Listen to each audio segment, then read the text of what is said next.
Parlons bien, parlons de Saxus. À votre avis, quels sont mes 3 livres préférés de cette maison d'édition, parmi ceux que j'ai lus bien entendu?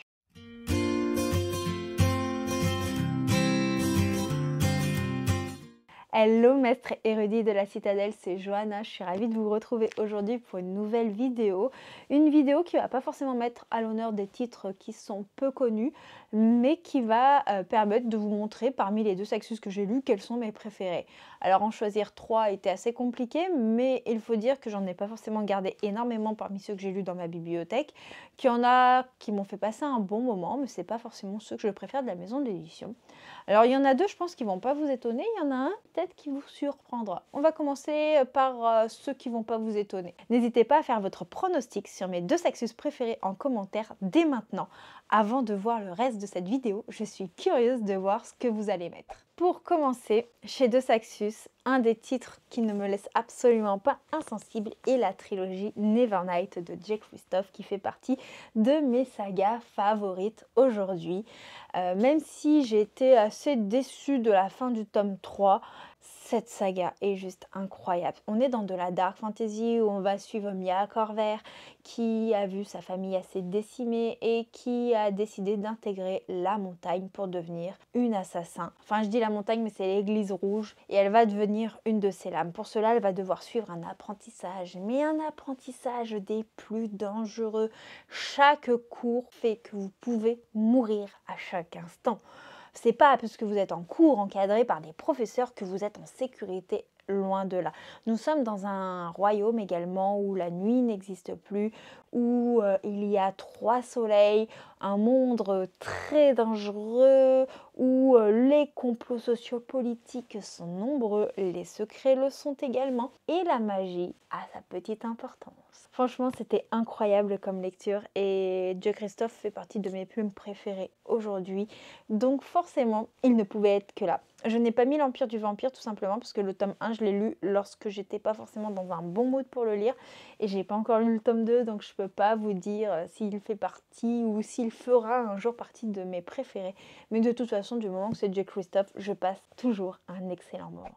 L'autre titre qui ne vous surprendra sûrement pas, il s'agit de Crescent City de Sarah J. Maas. Alors le tome 2 m'avait été une bonne lecture, mais c'est pas mon préféré, mais ce tome 1, je me rappelle l'avoir lu et avoir reçu une claque monumentale.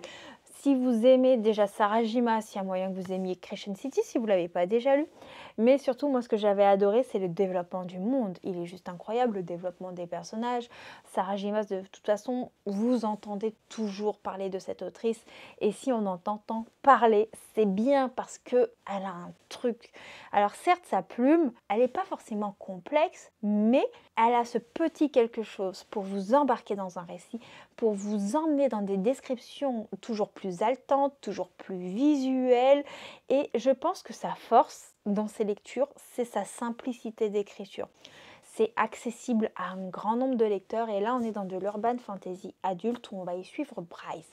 Bryce qui va être accusée d'un meurtre touchant sa meilleure amie avec qui elle était en colocation. Bien entendu, elle va tout faire pour prouver qu'elle n'est pas la meurtrière qui sévit au sein de la ville de Lunation. Et pour cela, elle va avoir Hunt, un ange déchu qui lui colle aux fesses pour pouvoir la surveiller, mais aussi qui va l'aider dans son enquête. On est dans un univers où il y a de multiples créatures surnaturelles, toutes plus intéressantes les unes que les autres. Et de toute façon, vous savez très bien que quand on commence un livre de Sarah J. Maas, tout va plus loin que ce qu'il n'y paraît. Et c'est juste incroyable. Voilà pourquoi Crescent City fait partie de mes 2 Saxus favoris. Et d'ailleurs, dans les plumes américaines, en fantasy, Sarah J. Maas se classe aussi parmi mes auteurs phares à ne pas louper lorsqu'il y a des livres. Le dernier titre, c'est peut-être celui qui va vous surprendre. Je pense en avoir déjà parlé sur la chaîne, j'en suis même sûre. Mais je ne l'ai peut-être pas mis si souvent que ça sur le devant de la scène. C'est un titre qui avait été très critiqué par sa traduction. Il s'agit du Royaume assassiné de Alexandra Christo, qui est une réécriture de La Petite Sirène. Et je pense qu'elle fait partie de mes réécritures favorites de La Petite Sirène.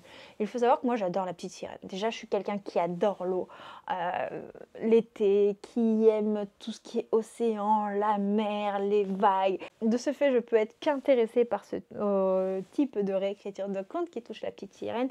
Et celle-ci je l'avais trouvée très intéressante puisque déjà on est avec une sirène meurtrier et un prince aventurier qui vont s'allier pour mener une mission, sauver le royaume.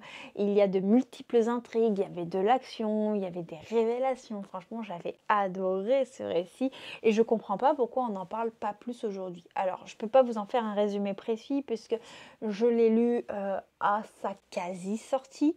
Mais pour moi, ce livre est beaucoup trop sous-coté. Voilà, ce sera tout pour mes livres préférés parmi ceux de la maison d'édition de Saxus. J'espère que ce petit concept de vidéo des livres que je préfère parmi les maisons d'édition vous plaît.